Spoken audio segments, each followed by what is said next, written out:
Hop, hammaga assalomu alaykum. Ovozim boryaptimi? Assalomu alaykum. Ovozim boryaptimi, qizlar? Ha, kelyapti. Mhm. Hop, 1, 2, 3, 4, 5. Mhm. Mhm. Mhm. Mhm. Hop. Demak, boshladik. Hammaga ovoz borayotgan bo'lsa, she'riy san'atlar. Xo'p. Alliteratsiya bilasiz. Boshidan tushuntirib ketaman. Hamma narsani sizga takrorlash bo'ladi. Xo'p, alliteratsiya misradagi tovushlarning bir-biriga ohanglash bo'lishi. Man sizga aytuvdim, bitta harf bilan boshlovchi so'zni yonma-yon kelishi. Qaro qoshing, qalam qoshing, qiy qarilma qoshing qiz. Q. Sizga aytgan misolim bilasizmi? Chayirsan, chechansan, chuchuksan so'zsiz. Demak, alliteratsiyani bildingiz. Xo'p, davom etamiz. Alliteratsiya mana. Qalandar, qaladan qalampir, yuklar qalachi. Chayirsan, chechaksan, chuchuksan so'zsiz. Saru sanobarmi, soch bir yon, suman bir yon. S. Chigirtkalar chirillar chunon. Ch. Sochilgan sochingdek sochilsa siring. Demak, alliteratsiyada bitta harf bilan boshlovchi so'zlar qayta takror keladi gapingizda.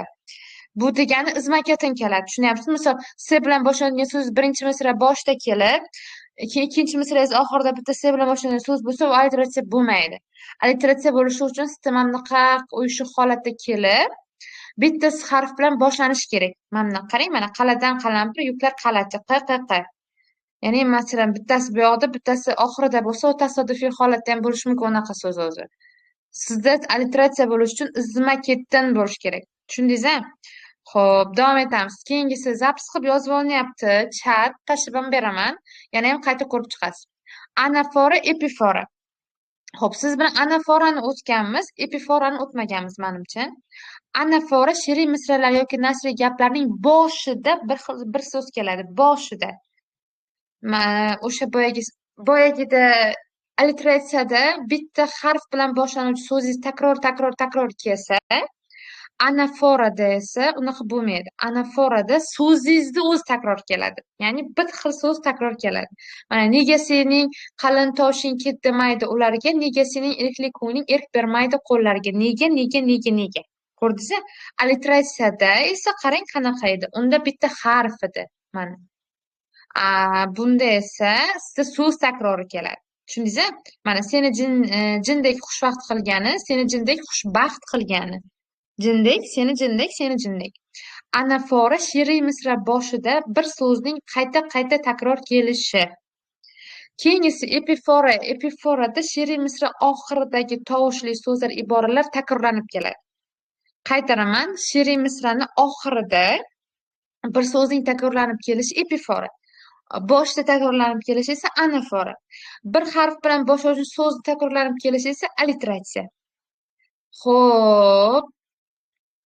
Shungacha kim tushundi 3 ta narsani? Guruhga plius qoldiring.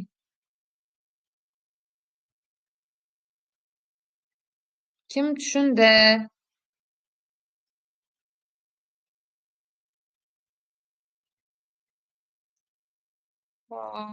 Guruhga plius qoldiring. Bo'ldi. Davom etamiz. Xo'p, bo'ldi. Xo'p. Davom etamiz. Tazmin, takrir, mukarrar. Xo'p. Arabcha bir narsani ikkinchi bir narsa orasiga qo'ymoq. San'atkor yaratilayotgan asariga boshqa bir shoirning kuchli ta'sir qilgan misra yoki misralarni o'zgartirishsiz kiritadi. Misol, derazamning oldida bir tup o'rik oppoq bo'lib gulladi. Gulni ko'rib ishqars qalbim ming aytilgan darddan kuyladi. Mana bu sizda boshqa bir shaxsni she'riy parchasini kiritib qo'yapti. Tazminda. Tushundingizmi? San'atkor yaratilayotgan asariga boshqa bir shoirning o'zi aslida gulni ko'rib ishqparast qalbim ming aytilgan darddan kuyladi. Buni muallifi boshqa. Sizga lekin derazamning oldida bir tup o'rik oppoq bo'lib gulladi deb bitta boshqa Hamid Olimjonni masalan parchasini qo'yapti. Aslida buni o'zi boshidan oxirigacha Hamid Olimjonniki emas. Faqat mana bu qo'sh tirnoqni ichida olingan misragina Hamid Olimjonniki. Shunaqa holatdagi sizda tazmin bo'ladi. Takrir arabcha takror qayta muayyan so'zni muayyan o'rinda takrorlanib kelishi. Shohni derlar sipoh bilan shoh emasdir, yo'q esa anda sipoh. Mana shoh, sipoh. Kechir, yanglishmagan kim bor? Mening ham ko'p gunohim bor. Odamzod asli nokomil. Kechir yo Rab. Kim bor? Ko'p, mana yana bor. Demak, takrir. Mukarrar esa bitta so'zni mana chiziqcha bilan qayta takrorlanib kelishi mukarrar. Tushundingiz-a? Mana bir so'z sizda qayta takrorlanib kelsa, u mukarrar bo'ladi. Chiziqcha bilan takrorlansa. Chiziqchasiz sizda bunaqa misrangizni har xil joyda takrorlansa, unda takrir bo'ladi. Agar misrangizni boshida bir so'z takrorlanib kelsa, anafora, misrangizni oxirida bir so'z takrorlanib kelsa, epifora. Agar bir so'z bitta harf bilan boshlovchi so'z qayta takrorlansa, alliteratsiya. Bundan oldingi narsalarni bunga bog'lab ketyapman, tushunib olishingiz uchun. Xo'pmi? Tazminda birovni so'zini yoki she'rini, gapini sizni o'zingizni yana ham aniqlashtirish uchun, boyitish uchun qo'shasiz. Bu tazminda. Takrirda misrangizda muayyan joylarida so'zingiz takrorlanib keladi. Mukarrarda esa chiziqcha bilan yonma-yon takrorlanadi. Mana yuzing mushafi ulg'ay necha kitob, u kitob. O'tarsan o'ynaymen, gadoyi xasta yo'l uzra. O'ynaymen. Tushundingizmi? Mana chiziqcha bilan yonma-yon keladi. Bunda mukarrar bo'ladi. Xo'p, davom etamiz. Husni ta'lil. Arabcha go'zal dalillash. Mana shunaqa ta'rifini bor-ku, yodlab qo'ying. Sizdan bor-ku, mana ushbu misrada qatnashgan she'riy san'at turini toping deydi. Siz topasiz, birinchi asiga yozasiz. Misol husni ta'lil, ishtiqoq yoki tazod deysiz. Pastida keyin ushbu she'riy san'atni ta'rifini so'raydi. Nimaga aloqasi bor deydi-ku. O'shanda siz mana bu qo'shtirnoq ichida o'sha nimaga mos she'riy san'ati ta'rifini yozib qo'yishingiz kerak-da. Siz o'zingiz tilingizdan chiroyli qilib aytib berish deyolmaysizda. Buni ma'nosi nima o'zi? O'sha husni ta'lil o'zi nima? Xo'p, go'zal dalillash yoki chiroyli dalillash. Tushunarli? Hamma she'riy san'atni mana bu qo'shtirnoq ichidagisini yodlab oling-da. O'shanda boshqa she'riy san'atdan ajrata olasiz.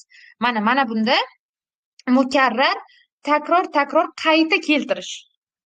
Bunda muayyan so'z muayyan o'rinda takrorlanib keladi.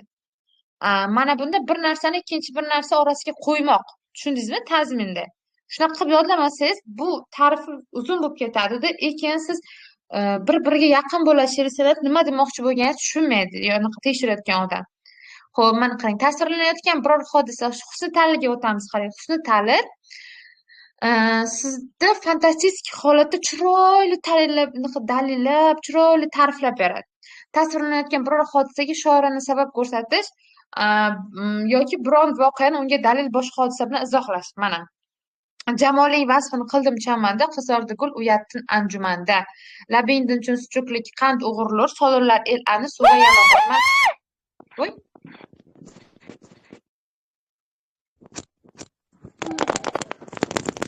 Zafolar.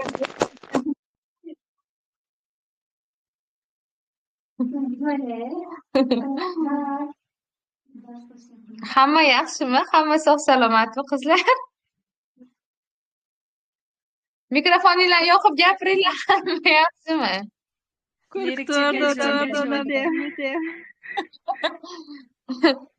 Suv ichib olinglar.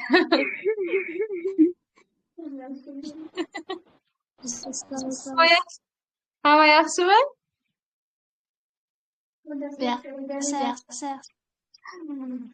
Xo'p, davom etamiz.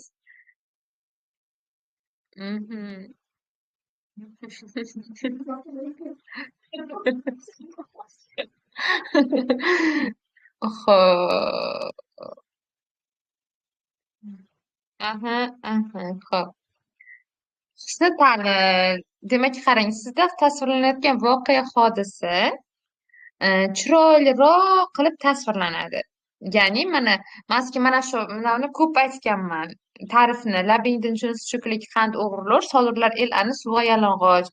Labina sani shirinlikni qand o'g'irlagani uchun uni jazolash maqsadida qandni yalang'och qilib suvga tashlab ichishadi degan. U degani o'sha yorini lanaqasini, tili shirinligini shunaqa qilib tasvirlashi degani. Mana. Nozuklik ichra yo'q tori giysuvi o'z haddini bilib belidan o'ltirur qo'yib. Noziklik uchun deydi, anaqa sochingdan tori sochingni toriday anaqa deydi, nozikliging bor degan ma'noda. Xo'p, mana quyosh oydek yuzingdan xijolatidin qochib to'rtinchi ko'k uzra chiqib tur. Sani yuzingni chiroyliligini ko'rib, unaqa xijolat bo'lganidan quyosh to'rtinchi ko'k uzra chiqib olgan deyapti. Tasavvur qiling, sizni yuzingiz chiroyligini ko'rib, quyosh tepadan chiqib olgan boshqa joyga. Demak, husni she'riy san'atida shoir yorni go'zalligini, yorni nozikligini umuman fantastik holatda tasvirlaydi. Tushundingiz? Mana qutlug' oyog'ing yerga tegib ur, oning uchun el yerga qo'yib bosh qilur barcha ibodat. Sani oyog'i yerga tekganidan u uchun odamlar yerga bosh qo'yib ibodat qiladi. Voy, buni oyog'i yerga tegdi, shunaqa darajada ulug' odam deb ko'radi degan ma'noda. Tushundingiz? Demak, husni ta'lilda bu yor haqidagi tasvirlar chiroyli qilib dalillanib beriladi. Keyingi she'riy san'atga o'tamiz. Tajahhul orif. Tajahhul orif bilib bilmaslikka olish. Mana qo'shtirnoq ichidagi ta'rifchasini yozib qo'ying, xo'pmi? Bilib bilmaslikka olish yoki yodlab qo'ying degani. Bunda siz o'sha voqea hodisa haqida xabaringiz bo'ladi, bilasiz, lekin o'zingizni bilmaganlikka olib so'raysiz. Men sizga aytuvdim, bilasizmi, qizmi bu, kiyikmi bu deb so'ranadi dedim-ku. Ya'ni u narsani siz o'sha yorini kiyikka o'xshatadi-da, lekin yanayam o'zini bilmaslikka olib turib o'zidan so'raydi. Misol, nahot shuncha ma'sum, shuncha pok, sevishmoqda alam bor shuncha. Nahotki deyapti, sevish shunchalik ma'sum, shunchalik pok bo'lishi mumkin. Sevgida shuncha alam bormi? O'zi alam bor deb aytmoqchi bo'lyapti, lekin o'sha ichidagi narsani aytmaslik uchun anavi qilyapti. Yanayam bilmaganlikka olib so'rayapti. Tushundingiz? Mana asli seni ko'rmaganman nigorim, qumrimisan, bulbulmisan, namasan, g'amgin dilni xayolingda aldarman, bog' ichinda bir gulmisan, namasan. Yorni aytyapti, o'zi man seni umuman ko'rmaganman deyapti. Lekin sen qumrimisan yoki bulbulmisan, sen nimasan o'zi asli deyapti. Lekin ko'rmagan yorini shunaqa darajada bir qushga tasvirlayapti. Ko'rmayapti, lekin o'shanga o'xshatyapti. G'amgin dilni xayolingda aldarman. Men o'zimni g'amgin dilimni sen haqingda xayol qilib aldayapman. Bog' ichida turgan bitta gulmisan, sen o'zi nimasan deyapti. Tushundingiz? Demak, tajahhul orifda o'sha narsaga o'xshatadi-da, yorini o'zidan yana ham konkretlashtirish uchun ma'nosini so'raydi. Demak, tajahhul orif bilib bilmaslikka olib so'rash. Tajahhul orifdan nimadan ajratsangiz bo'ladi ko'proq? Mana doim tajahhul oriflik gaplarda so'roq belgichasi bo'ladi. Chunki bu ritorik so'roq gaplarga asoslangan bo'ladi. Tushundingiz? O'shani ajratsangiz bo'ladi tajahhul orifni. So'roq belgichalari bo'ladi o'zini. Ana boshqa she'riy san'atlardan ko'rib buni, chunki o'zini bilib bilmaslikka olib so'raydi-da. Shuni hisobiga. Xo'p, davom etamiz. Tushunarli bo'layotgan bo'lsa, xo'p, tushunarli bo'lyaptimi qizlar? Kimdir o'qisi kelyaptimi deyman. Voy, kim o'qisi kelyapti? Tushunarli bo'lyaptimi? Plus qoldiring, davom etaman. Plus. Plus. Shu yoqqacha nimaga kim tushunmadi? Kim nimaga tushunmadi shu yergacha? Sizga alohida tushuntirib beraman. Yaxshi, davom etamiz. Xo'p. Tajahhul orif ketdi.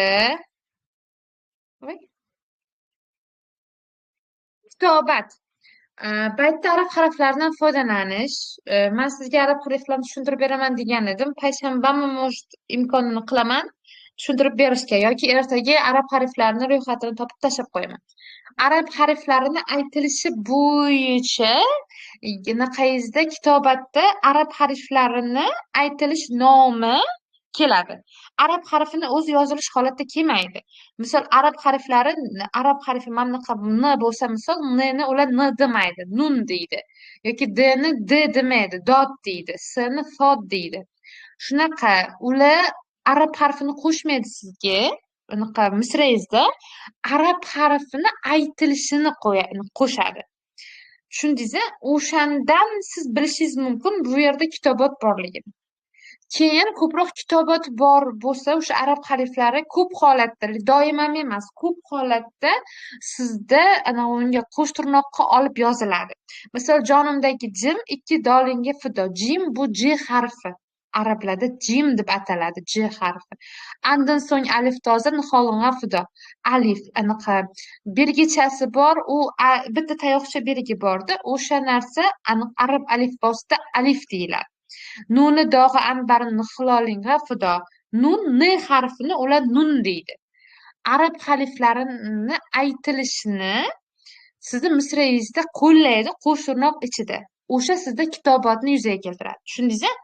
Xo'p, qarang, qoshlaring yosin atoyi ko'rgali husn ichra toq, subhidan mehroblarda sura yosin o'qir. Mana bu birinchisida qoshlaring yosin deyapti. Yo harfi mana alinadigan harfda. O'shanga o'xshatyapti. Qoshing yosin atoyi ko'rgani husn ichra toq. Atoyi ko'rgan husnda toqqa o'xshaydi. Qoshingni shakli deyapti. Subhidan mehroblarda sura yosin o'qir. O'sha paytda subh, ya'ni tong paytida mehroblarda boyagi mehrob degan narsa nima desam ekan, borib sig'inadigan shunaqaroq narsa bo'lganda, o'shanaqada yosin surasini o'qiydi deydi. Tushundingizmi? Qarang, lekin mana bu yerda arab alifbosi qo'sh tirnoq olinmaganda surani nomi qo'sh tirnoqqa olingan. Shuning uchun aytdim, man sizga doim ham qo'sh tirnoqqa olinmaydi. Agar qo'sh tirnoqqa olinsa, siz birdaniga topasiz bu yerda kitobot bor yo'qligini. Qo'sh tirnoqqa olinmasa ham harflarni o'zini nomini man iloji bo'lsa bugun kechga topib tashlab qo'yaman sizga. Yozib yodlab olasiz. Просто o'zingiz uchun qaysi harf qanaqa ta'rif berilishini bo'ldi. Tushunarli? Xo'p, davom etamiz. Mushkul qoshining hayatul chashma jallod ustuna qatlam uchun nas keltirib, nun iltimos sod ustuna. Nas, nun, sod. Bular arab alifbosidagi harflar. Tushunarlikmi? Demak, kitobat ham katta. Buni men sizga arab harflarini tashlab qo'yaman. U arab harflarining nomi sizning misrangizda qo'yiladi. O'sha kitobat she'riy san'atni yuzaga keltiradi. Raddi matla. Xo'p, birinchi baytdagi birinchi misraning she'rning so'nggi baytida kelishi. Xo'p, mana qarang. Matla maqta, raddi matlada o'zi misol sizda g'azalingiz katta, misol g'azalingiz 8 ta bayt bo'lishi mumkin yoki 4 ta bayt bo'lishi mumkin. Bayt degani mana bu ikkita misrangiz bayt bo'ladi, bitta bayt bo'ladi. Mana bu ikkita qoshi yo'sinmi deng, ko'zi qarosinmi deng, bu birinchi misra. Ko'nglimi har birining dardi balosinmi deng, bu bitta yana bitta misra. Ikkita misrangiz birinchi baytni yuzaga keltiradi. Endi qarang. Raddi matlada o'zi misol sizda 8 ta baytlik g'azalingiz bor misol. O'shani birinchisi matla, oxirgisi esa maqta deyiladi. Endi qarang. O'shani birinchisida matlani birinchisidagi so'zingiz maqtani oxiridagi esa raddi matla bo'ladi. Mana misol, mana bu matla bilan maqta o'rtada bir 4 ta 5 ta qator 4 ta 5 ta bayt g'azal bor misol. Bundan keyin bor ekanmi shunaqa? Yo'q ekan. Xo'p, qarang. 4 ta 5 ta g'azal borda, mana bu birinchi bayti, mana bu ikkinchi bayti. Demak, g'azalingiz boshlanishi matla deyiladi, g'azalning tugashi maqta deyiladi. Raddi matlada birinchi baytni birinchi misrasidagi so'zingiz, g'azalingizni maqtasi bor, oxirgi qator. O'sha oxirgi baytingizni ikkinchi misrasida keladi. Qaytaraman. Butun boshli g'azal bo'lsa, g'azalingiz 8 baytdan iborat bo'lsa, o'shani birinchisi matla bo'ladi, oxirgisi maqta bo'ladi. Raddi matla bo'lishi uchun matlani birinchi bayti maqtani oxirgi baytiga tushishi kerak. Ular ko'ryapti.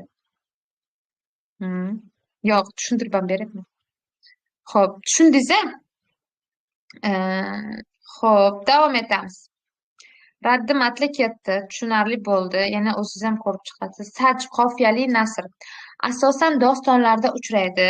Nasriy usulda hikoya qilinuvchi voqealar shaxslar tarafi qofiyali tarzda beriladi. Tillari bulbulcha, kimki yaxshi desa shuncha, 200 ochilgan gulcha, bellari xipcha, o'zi suli oyimcha. Ana shu kim, qaysi dostondan? Adabiyotchilar bor ichimizda. Qaysi dostondan? Yozingchi menga. Qaysi dostondan?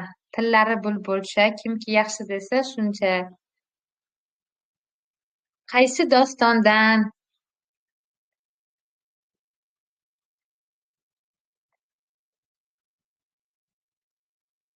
Qani, Sabrina.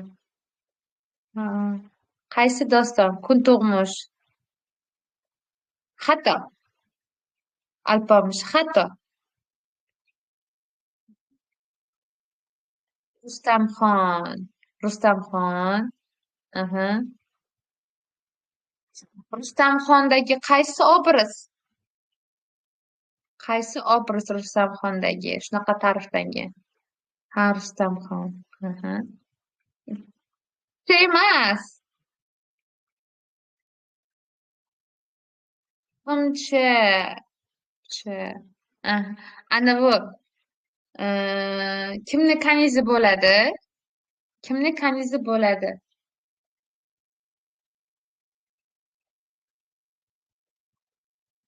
Rustamxon dostonida kimni kanizi bo'ladi? Adabiyotchilar, eslang.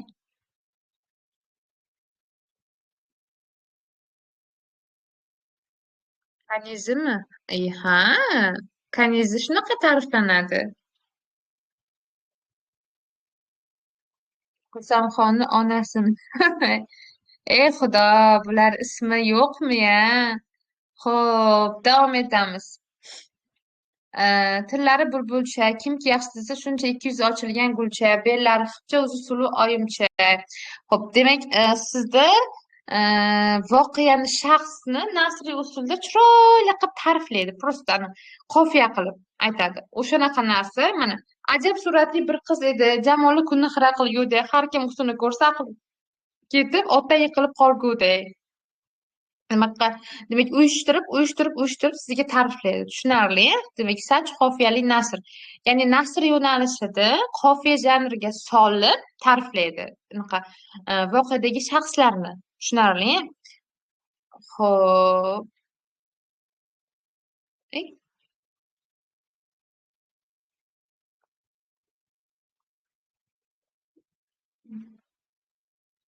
Keyingisi tarsep. Ipga marjon tegish. She'rda birinchi misra so'zlari bilan ikkinchi misra so'zlarning bir-biriga ohangdosh va qofiyadosh bo'lishi. Yod etmas emish kishini g'urbatda kishi, shod etmas emish ko'ngilni mehnatda kishi. Birinchi misrangiz qofiyalanib kelyapti, ikkinchi misra so'zlarni bir-biriga ohangdosh. Mana yod etmas, shod etmas, emish kishini ko'ngilni g'urbatda, mehnatda. Sendek menga bir yoru jafokor topilmas, mendek senga bir zor vafodor topilmas. Sendek menga, mendek senga. Tushunarli, maska aytdim boyagi. A, B, B, A. Xo'p, yana ham ko'rib chiqasiz. Bu narsani sizga avval ham tushuntirganman. Misollar bilan bir sira ko'rasiz yana. Demak, aniq birinchi misradagi so'zlar qofiyali holatda ikkinchi misraga tushadi. Tushunarli. Xo'p, davom etamiz.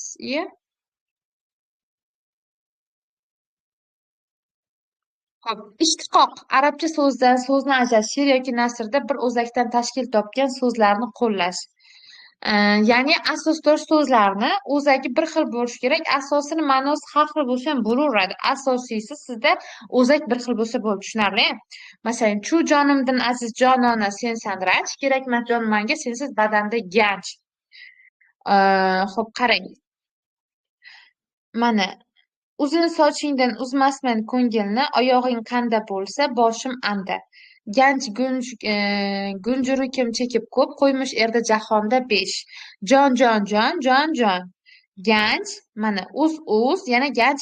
Ishtiqoqda sizda asosan ma'nosi boshqacha bo'lsa ham, umumiy holatda qo'shimcha qo'shilgandan keyin boshqacha holat bo'lsa ham bo'ldi, farqi yo'q uni. Asosiyda ma'nosi anavi bo'lsa bo'ldi. Nima edi? o'zagi bir xil bo'lsa bo'ldi. Unaqa ona tilida o'zi asosdosh so'zlar deganda asosini ma'nosi bir xil bo'lishi kerak. Lekin bunda adabiyotda sizda ishtiqoqda asosdosh deydi, lekin aslida asosini ma'nosi bir xil bo'lishi shart emas. O'zak bir xil holatda yozilsa bo'ldi. Tushunarli ishtiqoq. Keyingisi tasdir. Birinchi misra boshidagi so'z ikkinchi misra oxirida keladi. Qaytaraman. Tasdirda birinchi misra oxiridagi so'z ikkinchi misra boshida birinchi misra boshida ikkinchi misra oxirida keladi. Men bu yuz mushtoqidir, men bog'i bo'ston kim bo'lur? Bo'lmasin nasrun nola arg'uvon sizsiz menga. Men yana men. Mana bariqlik turur bu ajun qalg'usiz, o'zing etgulik qil yetib barg'usiz. Mana bariqlik barg'usiz. Birinchi misra boshidagi, ikkinchi misra oxirida. O'z uchun chizib qo'ying, mana qiling. Misol A qo'ying, misol A qo'yingda, misol A deb belgilangda, nuqta qo'ying, ikkinchi qatorda nuqta qo'yib, yana A qilib qo'ying. Birinchi misra A, ikkinchi misra ana shunaqa Ani formula emas bu. A degani o'sha so'z bo'lishi kerak degani misol. Tushundingiz-a? Tasdirda tarseda boshida almashardi. Senga mendek, menga sendek edi. Tarseda shunaqa edi. Tasdirda birinchi misra boshidagi so'z ikkinchi misra oxirida keladi. Tushundingiz-a? Xo'p, mana qarang. Saqish saqliqim bo'ldi ati saqish, ko'rib bersa saqish edi, o'qsaq ish mana saqish. Mana bunda ham qarang, o'qsaqdagi saqni olasiz. Nima bo'lyapti? O'qsaqdagi xudo. Saqni olasiz, ishni olasiz. Saqish bilan saqish. Tushundingiz-a? Birinchi misrani boshi, ikkinchi misra oxiri tasdir. Birinchi misrangizni o'zi o'zgarib kelsa, mana qarang. Senga mendek, menga sendek. Teskari bo'lib kelsa, u tarsi. Tushundingiz-a? Tasbih. Kuchim yetguncha ko'p qildim vafolar. Vafoli qulni asrar podsholar. Tasbihda tasdirni teskarisi. Birinchi misra oxiridagi so'zingiz ikkinchi misra boshida keladi. Tushundingiz-a? Bunda tasdirda birinchi misra boshida, ikkinchi misra oxirida bo'lsa, butun teskarisi. Birinchi misra oxiridagi so'z ikkinchi misra boshida keladi. Yog'ida keraksiz, yuraksiz kishi o'l ishlarlar ishi. Mana birinchi misrangiz qarang, oxiridagi so'z ikkinchi misrangiz boshida keladi. O'shanda tasbih bo'ladi. Tasdirda birinchi misra boshi, ikkinchi misra oxiri. Tasbihda birinchi misra oxiri, ikkinchi misra boshi.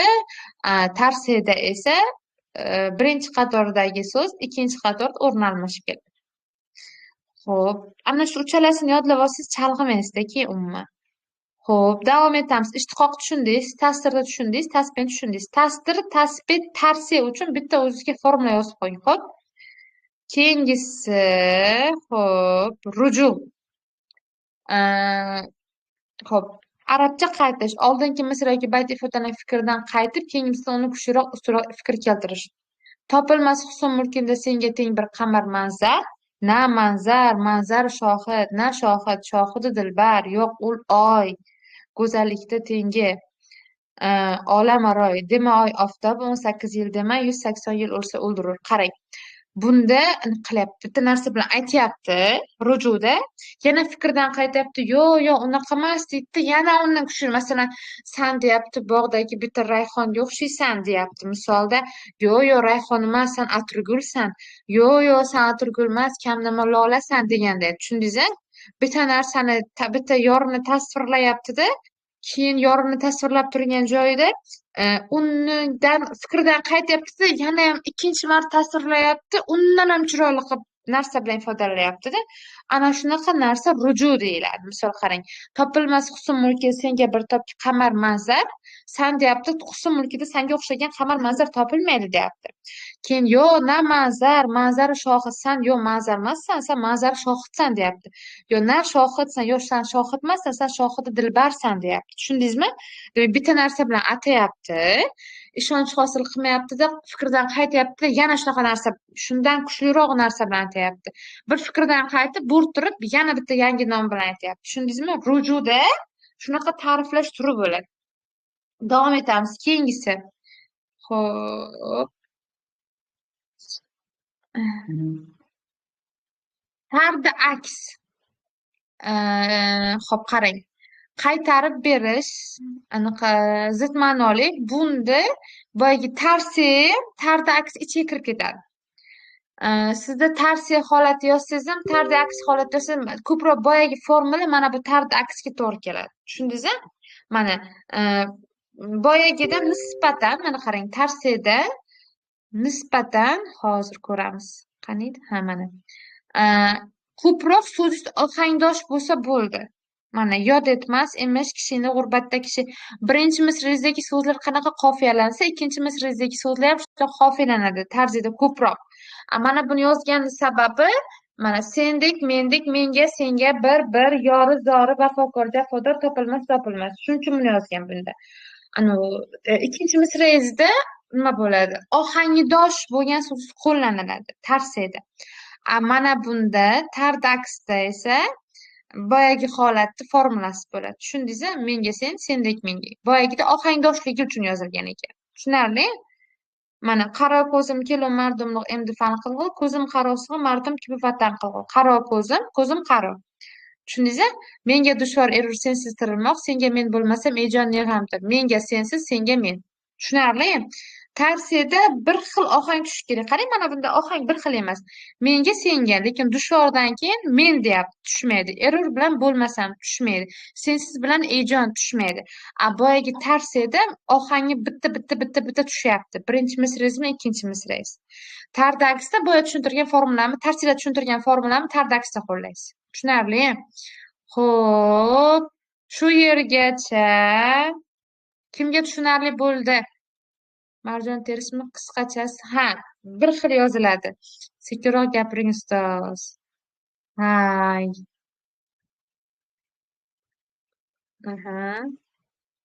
Qayeriga tushunmayapsiz? Ayting.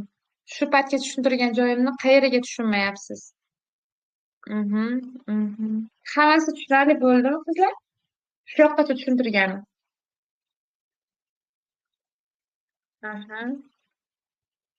Agar yana she'riy san'atni tushunmayapman desangiz, shuncha gapdan keyin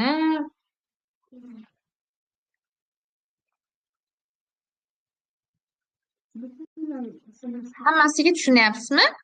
Tushunarli. Xo'p, chatda nechta kishi o'tiribdi? Chatda nechta kishi kirgan?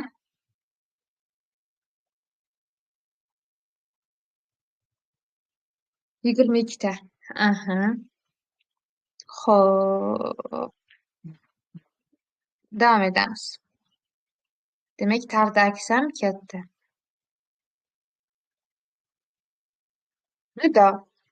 Nido boshqa she'rlardan bevosita inson qalbidagi va his-hayajonlarini ochiq va kuchli tasvirlab berish imkoniyatidan ajralib turadi.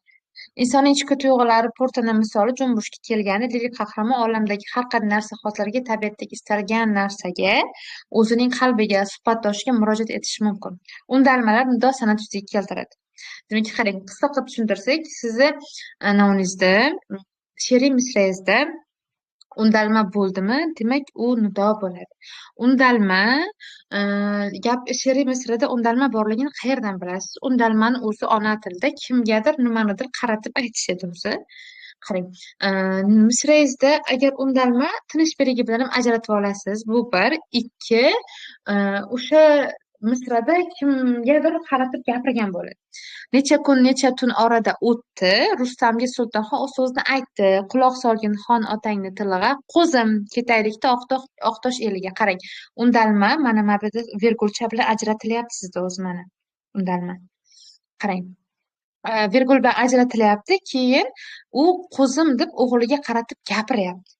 O'shanda doimo virgul bilan ajratildi, bo'ldi, bu undalmasi bor ekan demangda. Ba'zi holatlarda misralarni alohida ajratilgan holatda ifodalash uchun ham virgul qo'yadi-da ular.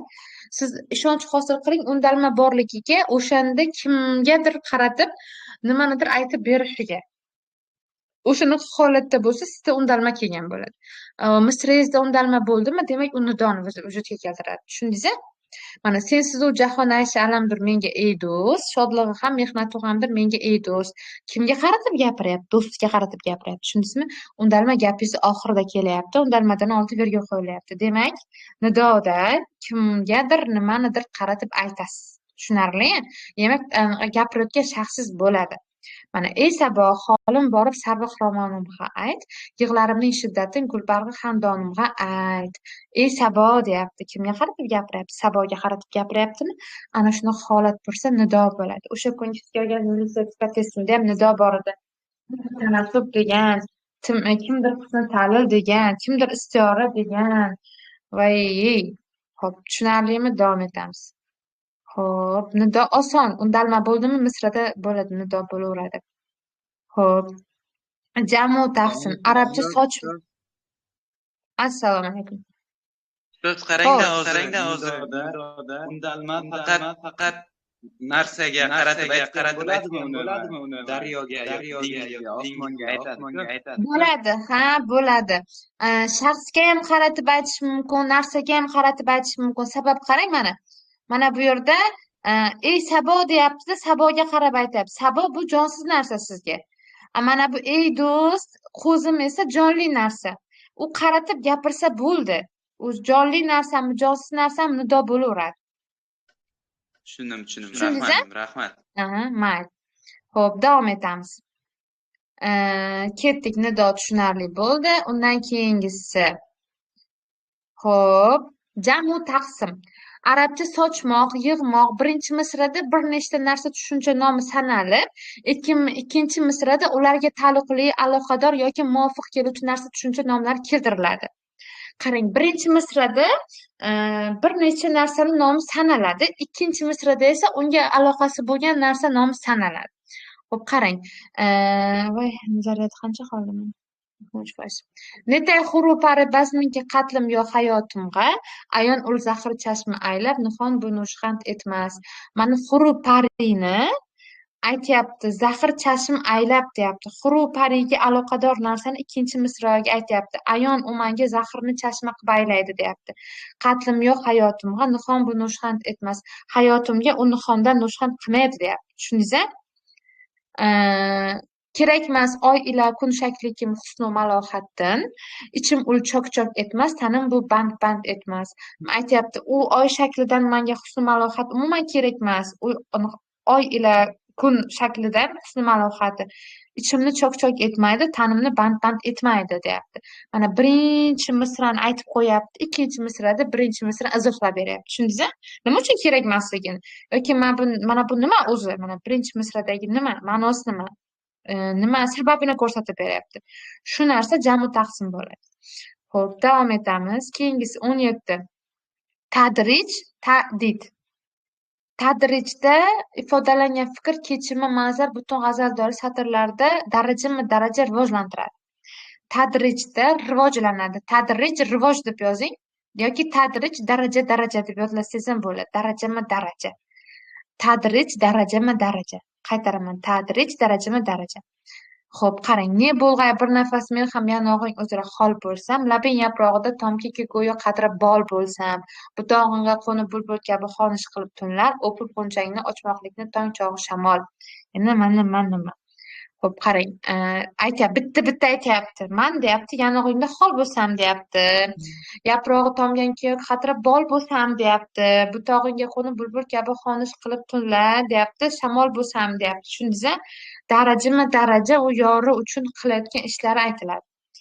Yordir ayri ko'ngil mulkidir sultoni yo'q, mulkdan sultoni yo'q, jismidir kimi joni yo'q. Qarang, jismdan jonsiz ne hosil ey musulmonlar kim ul, bir qaro tuproqdek durkum gulu rayhoni yo'q. Bir qaro tuproqda yo'qdir gulu rayhon anga, ul qanol kechidekda mo'xtabon yo'q. Qarang, aytyapti, mulki durur sulton yo'q deyapti. Keyin sulton ham yo'q, jismi durur kim joni ham yo'q deyapti. Keyin jonsiz ne hosil musulmon kimul gul bilan rayhoni yo'q deyapti. Tuproqdek gul rayhon yo'q, yana toboni ham yo'q deyapti. Tushundingizmi? Bitta yor uchun qiynalganini daraja. Birdaniga mulki yo'q, birdaniga toboni yo'q demayapti. Oy degan ma'nosida kelmayapti-da. Birdaniga bunaqa aytmayapti-da, daraja etap borishi bu tadrij. Ta'did yaqin tushunchani anglatuvchi so'zlarni ketma-ket qo'llash. Ya'ni, masalan, agar sizda ma'nodor so'zlar qo'llanilsa yoki uyador so'zlar qo'llanilsa, u tanassub bo'lardi-ku. Ta'didda esa mohiyatan bir-biriga yaqin bo'lgan tushuncha anglatuvchi so'zlarni ketma-ket qo'llaysiz. Mana qarang, barcha miskinu, faqru, bekasu, behas xush. Ana miskin, faqir, bekas, behash bular hammasi boyagi ko'chadagi odam bo'ladi, pullanch ma'nosida. O'shanaqa ma'nosida kelyapti. Dardga to'lding, g'amga to'lding, telba bo'lding, ish dardini so'rsang hargiz darmoni yo'q. Mana dardga to'l, g'amga to'l, telba bo'l. Demak, bir-biriga mohiyatan yaqin bo'lgan so'zlarni ketma-ket qo'llayapti. Ketma-ket. Tanosubda esa farqi yo'q edi. Boshida o'sha bir uyaga mansub bo'lgan so'zni misrani boshida qo'llardi, o'rtasida, oxirida qo'llardi. Lekin ta'didda aniq ketma-ket qo'llaydi. Ma'nosi yaqin bo'lgan so'zlarni. Xo'p, davom etamiz. Demak, tadrij darajama-daraja ifodalash, ta'did ma'nosi bir-biriga mohiyatda yaqin bo'lgan so'zlarni ketma-ket ifodalash. Davom etamiz. Talmih va eng siz oson topadigan narsa talmih o'zi. Nazar solmoq, ko'z qirin tashlamoq. Qisqa qilaman, talmih juda oson. Talmihda buyuk shaxsni o'zini keltirasiz. Bo'ldi. Talmihni birdaniga bilasiz. Gapingizda anavi bo'ladi. Bosh harf bilan yozilgan buyuk shaxs ko'proq Yusuf payg'ambar, Yoqub, Sulaymon, Xizr yoki Farhod, Majdun, Layli shular keladi. Mana bosh harfini qarang, Yaqub ham bosh harf, Yusuf ham, Soqiyo, mana Xizr, Yusufli Qosim, Sulaymon, mana Vomin Farhod va Majnun qissasin ko'rdingizmi? Ya'ni tarixiy voqea, shaxslar, adabiy qahramonlar keladi talmihga. Chaqmoq chaqib, nazar tashlamoq bordi-ku, o'shanaqa narsa. Boyagi buyuk shaxs keladi. Bu tanif juda oson. Buyuk shaxs keladi, tanif bilasiz, bosh harf bilan bitta odamni ismi bo'ladi. Sizga qisqa aniq buni tushuntir. U prosta odam emas, qanaqadir nimadir tarixda mashhur nom chiqargan qanaqadir odam. Masalan, Yusuf payg'ambar, Yoqub payg'ambar, Yusuf chiroyida teng yo'q bo'lgan payg'ambar bo'lgan. Uni chiroyliligini xinov qilib, ukalari quduqqa tashlab ketgan bo'ladi. Buni ko'rgan anaqa otasi Yusufni quduqqa tashlaganini ko'rgan otasi yig'lab ko'zi ko'r bo'lib qoladimi? Shunaqaroq narsa bor edi. Demak, buyuk shaxslarni, voqealarini, mualliflarini sizni misringizda qo'llaydi. Tushunarli? Davom etamiz. Xo'p, talmih ketdi. Tajnis, jinsdosh so'zlar. Ya'ni bir xil yoziladi, har xil ma'nosi bo'ladi.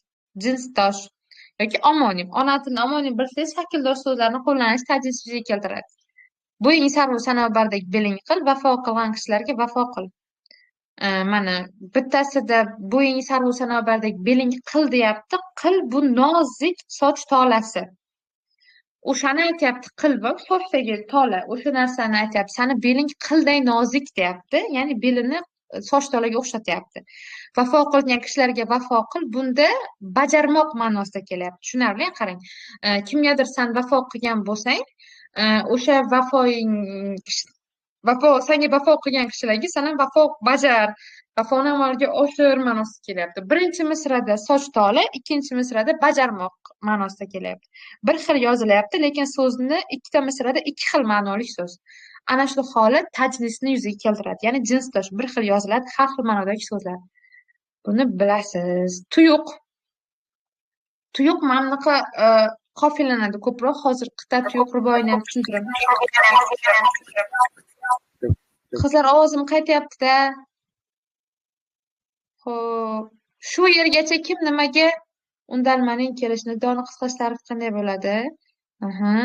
To'g'ri. Misrada undalmani kelishi. Kim nimaga tushunmayapti shu yergacha?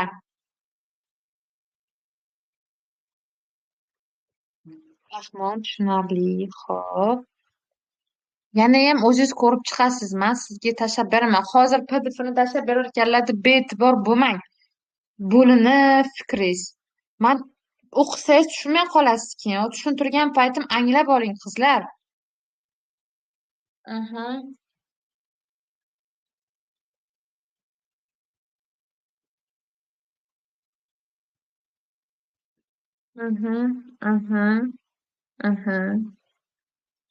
Voy zaryadi. Hozir 1 minut zaryadga qo'yib olay, qizlar.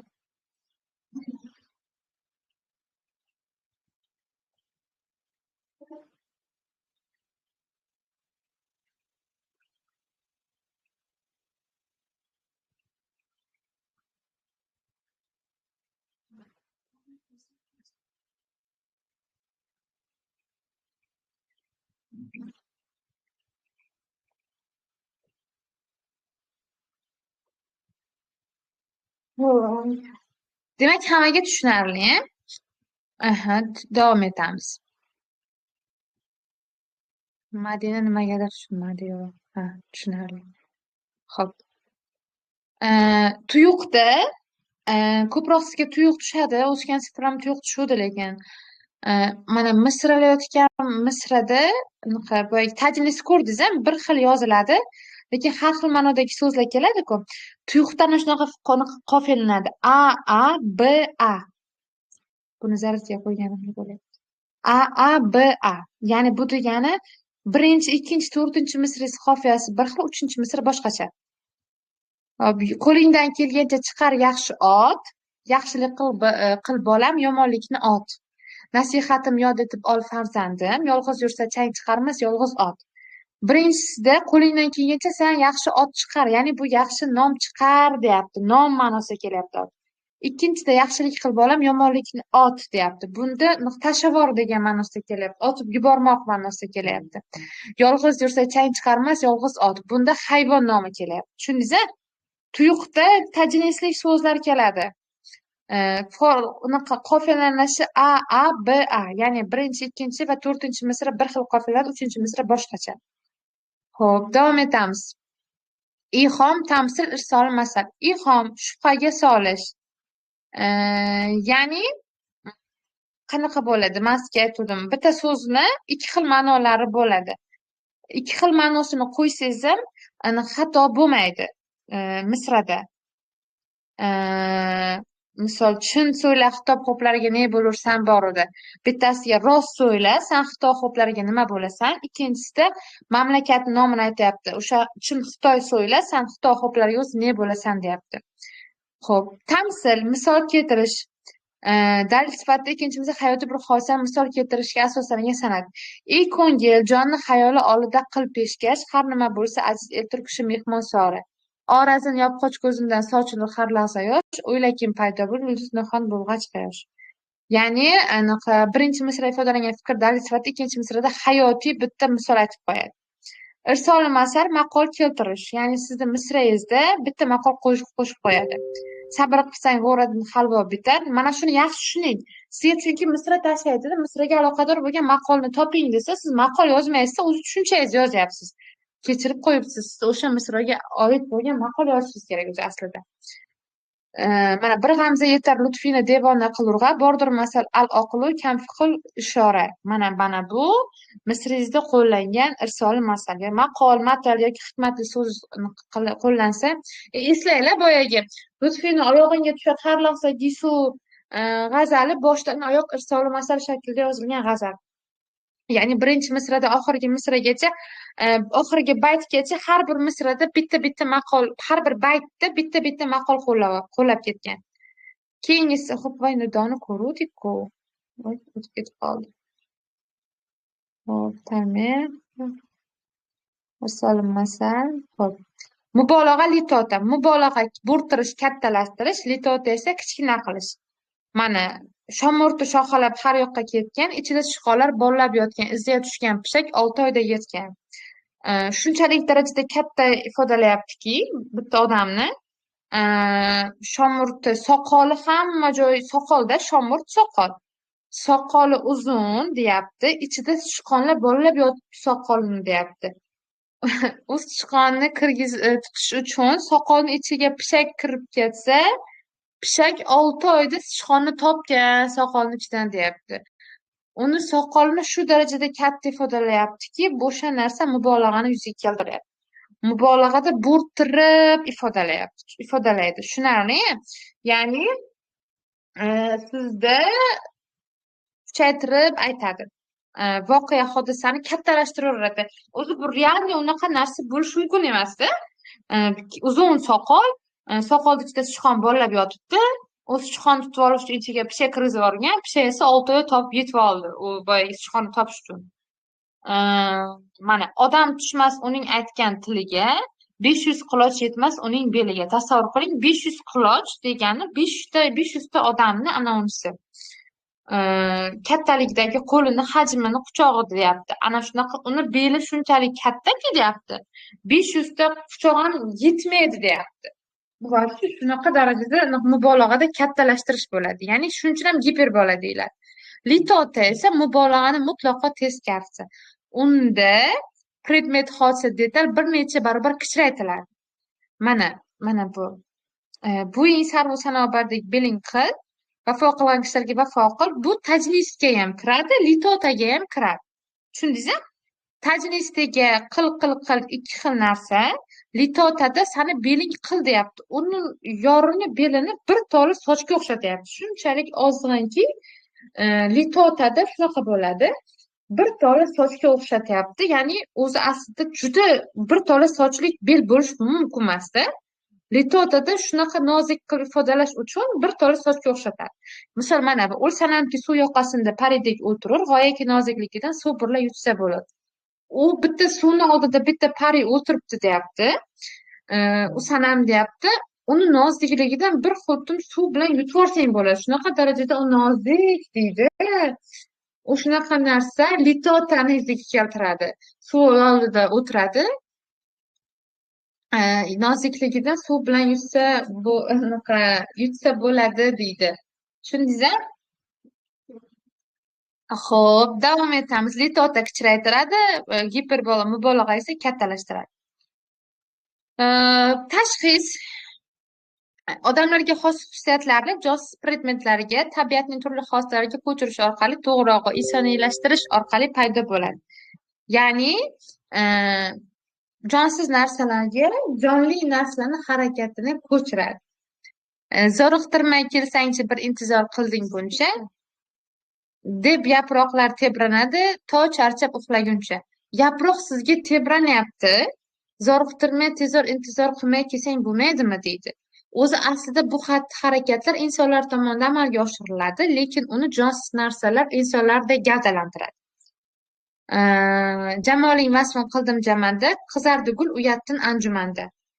Xuddi odam uyalsa qanaqa qizarib ketadi? Odamdan o'tadigan fikrni, odamda bo'layotgan harakatni jonsiz narsa bo'lgan gulga qilyapti. Gul uyatdan qizarib ketyapti deydi. Aslida odam uyatdan qizaradi. Tashxis shu. Odamlarda bo'layotgan xatti-harakatlarni jonsiz narsalarga o'tkazadi va jonsiz narsalarni xuddi odamlarda insoniylashtirib jonlantiradi.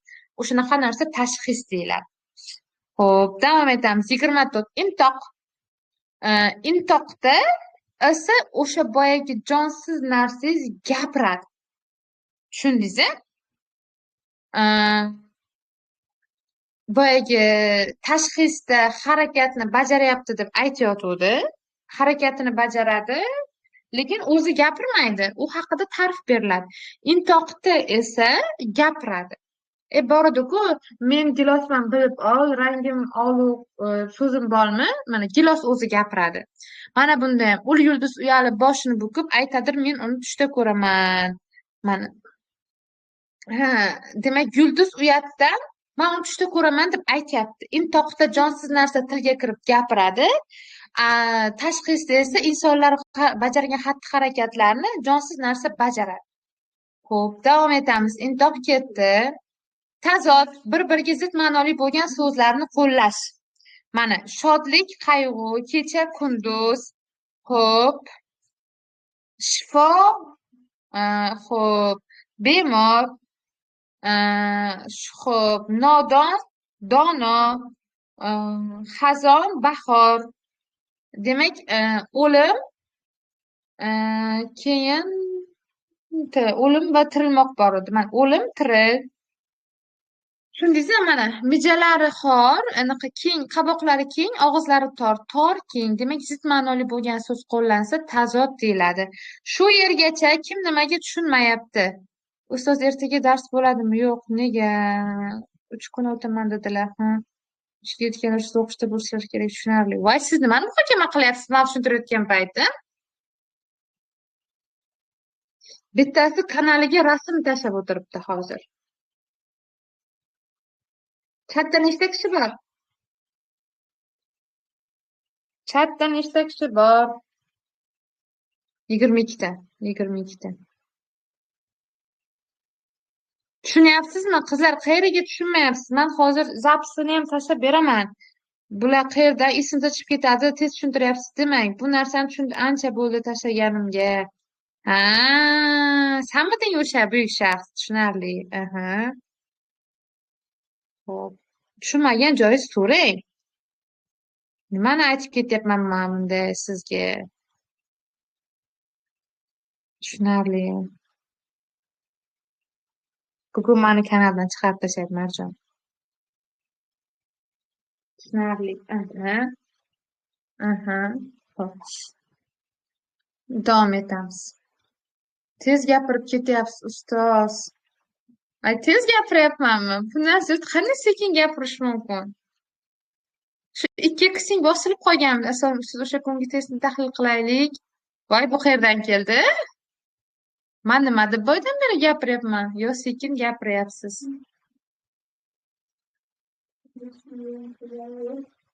Yo sekin gapiryapman. Sekin gapiryapsiz. Shu 2xing bosilib qolgan Aynur sani. Payshanba kuni deyapman. Yo'q, payshanba kuni boshqa vazifa beriladi sizga. Shu yergachasini tushunyapsizmi? Chiqarmayman. Qizlar, nima bo'lsa payshanba kuni. Ya, hay, bugungi dars tugasin, shoshmangchi. Ertaga chat bo'ladi. 8-sinf, 10-sinf ona tilisini xohlagan joyda savol-javob qilaman. Lug'atini daftaringizga terib yozib qo'ying ertangi kun uchun. Xo'p. Tazodgacha tushuntirdim. Oxirigacha boramizmi yo davomini keyingi dars ko'ramizmi? Vaziyatingizga qarab javob bering. Chatda savol-javob qilasizmi? Ha, chatda savol-javob qilaman. Hozir ko'raveraylik. Aha. Farqi yo'q, ko'ramiz. Просто siz ustoz, uni ikkinchi qismini ham so'raysizmi? Ha, ikkinchi qismini ham so'raymiz. 1-2si 8 ona tilisidagi izohli lug'at, keyin so'z ma'nodoshlari. O'sha kun savol-javob qildim-ku, xuddi o'shanaqa tartibda bo'ladi. Hozir ko'raveraylik. Aha, oxirigacha. Hozir. Aha. Hozir. Aha. Tushunarli bo'lyaptimi sizga qizlar? Hozir ko'raveraylik. Darsga davom etamiz. Tushunarli. Aha, bo'ldi. Davom etamiz. Xo'p, demak tazod ketdi. Tazodda bir-biriga zid ma'noli bo'lgan so'zni qo'llaysiz. Keyingisi epitet sifatlash. Narsa-bo'g'a xos tushuncha va kishilarning belgi xislatini aniqlash, izohlash, tasvirlash usuli. Qorong'u kechada bu o'zi nima edi? Uncha epitet sifatlash kelmaydi.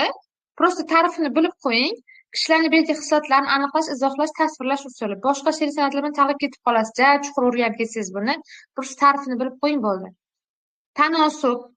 Tanosubda bir-biriga munosib, yaqin, mutanosib bo'lgan so'zlar ishlatiladi. Ya'ni uyadosh so'z bo'lgan so'zlar yoki ma'nodosh bo'lgan so'zlar bir ishlatilsa, tanosub bo'ladi misrangizda. Ko'z birla qoshing yaxshi, qabog'ing yaxshi, yuz birla so'zing yaxshi, dudog'ing yaxshi, eng birla menging yaxshi, saqoqing yaxshi, bir-birni eding, boshdan oyog'ing yaxshi. Bosh, oyoq, ko'z, yuz, dudoq, qaboq, soqoq, bosh. Qarang, bu yerda hammasi inson tana a'zosi, umumiyati bir uyadagi so'zlar. Anda bir shoh, hokimu vali, mulki ma'mur, hurmati oliy. Shoh, hokim, vali, ma'mur hammasi o shoh ma'nosini beradi. Ya'ni mansabdor odam ma'nosini beradi. Tanosubda shunaqa bo'ladi. Ma'nodosh so'zlaringiz yoki bir uyaga mansub bo'lgan so'zlaringiz ko'p keladi. Aniqa birga keladi-da, tushunyapsizmi? So'zingizda masalan shoh deyapti, hokim deyapti, vali deyapti, ma'mur deyapti. Demak, bir-biriga uyajosh yaqin qiladi. Nima so'zlar bo'ladi. Tushundingizmi? Masalan, gulzor, chaman, bo'ston deb kelsa, u ham tanosub bo'ladi. Mana agar oshiqlig'im aytsam, kuyib joni jahonni o'rtar. Bu sirni bayon etsam, taqo ul xonimon o'rtar. Jon, jahon, taq ul xonimon.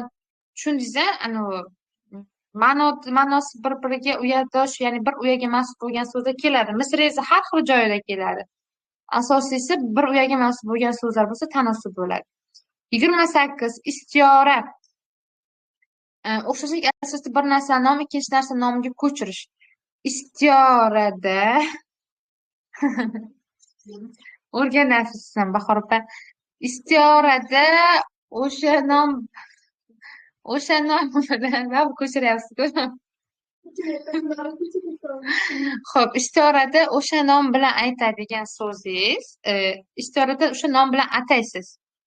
Tamanno qilg'ali lalingni ko'rdim, ko'nglim kishi bilmas onlikim qoldi qanda. Lalingni laldek labingni degan. Labini lal deb atayapti. San ey gul, qo'ymading sarkashligingni sarfdek hargiz. Yoriga qarab san gulsan deyapti. Agar san guldek nozik deganida istiora bo'lmasdi. Masalan, men sizga aytdim, bilasizmi, quyoshim keldi desa ham istiora bo'ladi. Ya'ni o'sha nom bilan ataydi. Xo'p, davom etamiz. Tashbih, o'xshatish. Endi qarang. Istiorada o'xshatilayotgan narsani o'zi bilan ataydi. Tashbihda esa o'xshatirish vositasi bo'ladi. Mana, yuzing go'zallikda gul kabidir desa, yuzi gulga o'xshatyaptimi? Demak, bu tashbih bo'ladi. Agar san gulsan desa, unda bu istiora bo'ladi. Agar yuzing go'zallikda gul kabidir deyaptim, bu tashbih. O'xshatilayotgan vosita bo'lmasa istiora, ya'ni o'xshatilayotgan o'rtadagi vosita bo'ladi-ku. O'shanaqa narsa bo'lmasa, mana bu kabi, yangilik singari bo'lmasa, deklar bo'lmasa, unda istiora bo'ladi. Quyoshdek yuzing desam tashbih, agar san mani quyoshimsan desam istiora. Oydek yuzingdan hijrat bo'ldim desa tashbih, chunki oydek yuzingdan deyapmanda, dek qo'yapman. Sani yuzing bamisoli oy men uchun desa yoki oysan san o'zing desa, unda istiora bo'ladi. Tushundingizmi? Istiorada danni o'sha nom bilan ataydi, tashbihda esa o'xshatilayotgan vosita qo'llaniladi. Mana dekday, dayin, simon, tashbihda mana shu qo'shimchalar, mana bu so'zlar bo'ladi. Mana sanga binafsha kibi qaddi nigun, san binafshaga o'xshaysan degani mana. Ul o'ljondan ayri el yangilab, o'shanaqaga o'xshaydi deyapti. Xo'p, tashbihda ham mutloq tashbih bor. Xo'p, qarang, o'xshatishlarda ba'zan vosita tushib qolib, tashbihda o'xshamish bilan o'xshatilmish ishtirok etadi. Qoshi hiloldek egik o'rniga qoshi hilol, qomat sardek tik o'rniga sarf qomat, yuzi oydek o'rniga yuzi oy ishlatiladi. Xo'p, qarang. Demak, mutloq tashbih. Kinoya tashbihda esa o'xshamish ham tushib, o'xshatilmishi o'zi saqlanadi. Hilol, sarf, oy, gul so'zlarining o'zi o'xshamishga ham ishora qiladi va u kinoya sifatida qo'llaniladi. Anaqa. Kinoya deganda teskari ma'no bo'ladi-ku, shunaqada. Xo'p, bo'ri-bo'ridek talovchilar, gala-gala singari, xalq suvdek zarur adolat, bo'rini dag'i galadan dur qil, suv berib bog'ni ma'mur qildi. Mana bu so'zlarni o'zini kinoyaga olib ta'riflaydi. Bu kinoya tashbih deyiladi. Fard g'azal. Endi qaranglar. Endi asosiy finalni joyi qoldi. Fard nima, tuyuq nima, g'azal nima farqini ko'ramiz. Fard ikkita misradan iborat bo'lgan narsa fard deyiladi. Muayyan mazmun g'oyilga suriladi, hayotiy tajribadan kelib chiqadi. Eng asosiysi biling, fard ikkita misra bo'ladi. To'rtta misra bo'lmaydi. Qofiyalanashi a yoki ab. Holimni senga aytib hajr o'tiga o'rgandim, ey yor yomon qildim, harniki dedim yondim. O'rgandim, yondim, a misrasidagi ikki misralik bayt bu fard. Shu ikki misrasi alohida narsa, mana bu to'rtalasi bitta narsa emas. Haq yo'linda kim senga bir harf o'qitmish ranjila, aylamak oson emas, oning haqini yuzganjila. Ranjila, ganjila, bu ham a qolipidagi fard. Bu ikkalasi boshqa narsa, sepida ikkalasi boshqa narsa. Tushundingizmi? Xo'p, g'azalga o'tamiz. Fard eng oson narsa, ikki misradan iborat bo'lgan a yoki ab qofiyasidagi narsa fard deyiladi. G'azal. Sharq adabiyoti eng katta tarqalgan lirik janr g'azal hisoblanadi. Qarang. Hajmi 3 baytdan 19 baytgacha qilib belgilangan, lekin 21 hatto 27 baytlagan bo'ladi. Bu 3 bayt degani 6 qator degani. Tushundingizmi? 3 bayt 6 qator. Tushunarli? Bu bir baytingizda ikkita misra bo'ladi. O'zi hajm 3 baytdan boshlanadi, 27, 21 bayti ham bor. 19 baytli. Biz ko'proq 8 bayt, 6 baytliklarni ko'ramizda. 3 baytlik g'azalingiz 6 qator bo'ladi. Tushundingiz-a? Sensan sevarim xoh inon xoh inonma, qondir jigarim xoh inon xoh inonma. Hijron kechar charx falak yetar emoq, ohu saharim xoh inon xoh inonma. Bunda bir xil so'z takrorlanib kelyapti oxirida. Tuyuq bo'lsa edi, bir xil so'z har xil ma'noda keladi. Xo'p, demak g'azal bilan farqini tushundingiz-a? Endi qarang, tuyuq qita ruboiy. Tuyuq tuslash tuymoq qofiyalanishi a a b a yoki a b d b yoki a a a. Ko'ramiz. La'lidan joniqma o'tlar yoqilur, qoshi qaddimni jafodin yoqilur.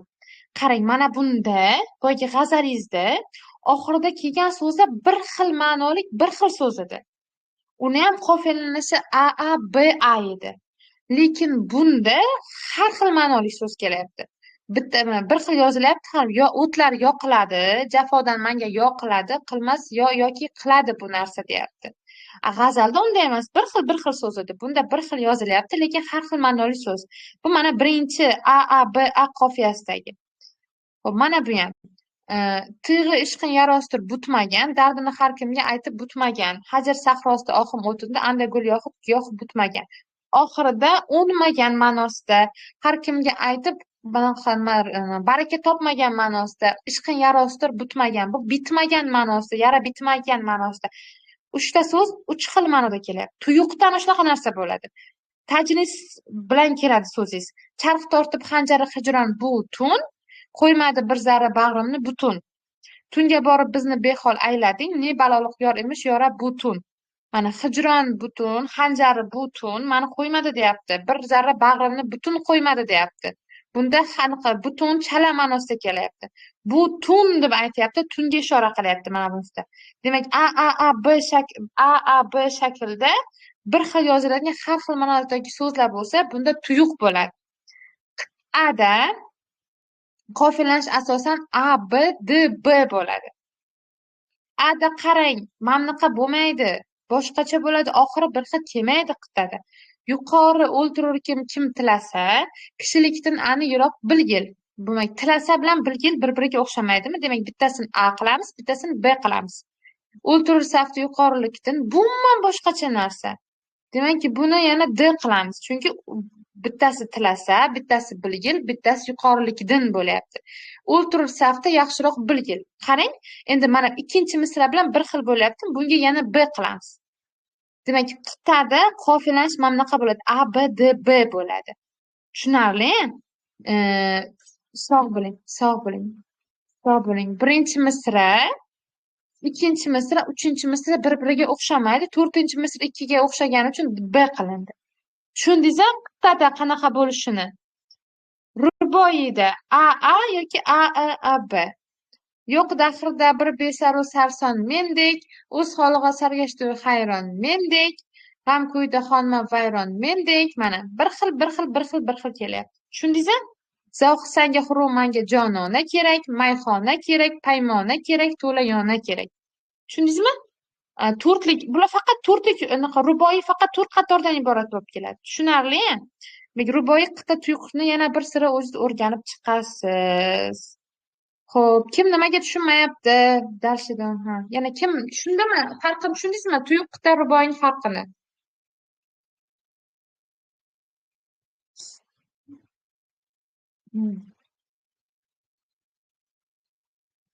O'ylab ko'rib turibdi. Ha, tushunarli. Ha, shuni tashlab bering ustoz. Aha, ha. Ha. Xo'p, ha. Chatda nechi kishi turibdi? 22 kishi borligiga o'xshamaysizlar. 21 kishi yozayotganlaringiz o'zi nechi kishi? 10 kishi yozyaptimi?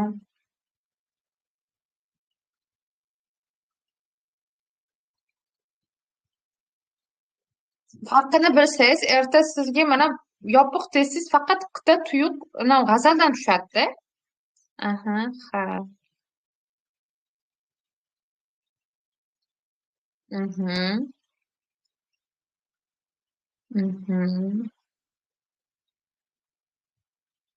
Chatni qo'shib uxlashga.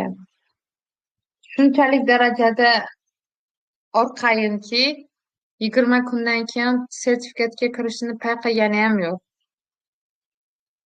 Xudoyim ham sandan harakat, mandan barakat deydi-da. Tashlab bering ustoz. Xo'p, tashlab beraman. Siz orqaylik qilganingiz bilan Xudodan so'rashdan bilishingiz kerakda. Uyda yotib olib, man A+ sertifikat olishim kerak desa, Xudoyim man senga A+ sertifikat demaydi-da. O'zingiz ham nimanidir intilib, tirishib harakat qilishingiz kerakda. Anavi o'qimay turib oldi, mana bu oson dedi olishni. Unga kelganda oson bo'lishi mumkin. Hech kim ham qiynalib oldim demaydi. Ichkariga kirib, muhitini ko'rib, o'qisangiz, olsangiz, o'shanda sizga boshqacha narsa bo'ladi. Xo'p.